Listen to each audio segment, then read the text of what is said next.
Baby ড্রেসের জন্য কাপড় ডাই করা হয়েছে। তো এখন বেবি ড্রেস মেক হবে।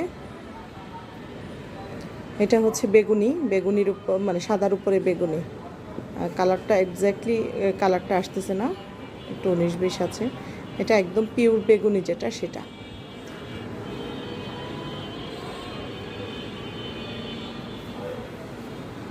এটার ফুল প্রিন্ট হচ্ছে এটা। এটা হচ্ছে একেবারেই পিঙ্ক কালার, মিষ্টি মিষ্টি কালার দেখা যাচ্ছে, বাট মিষ্টি কালার না, এটা হচ্ছে পিওর পিঙ্ক, একেবারে পিঙ্ক, সাদার উপরে পিঙ্ক। এটা হচ্ছে শেওলা কালার, এটা যা দেখা যাচ্ছে সেটাই আসছে। তো এগুলো হচ্ছে আমাদের বেবি ড্রেসের জন্য তৈরি করেছি।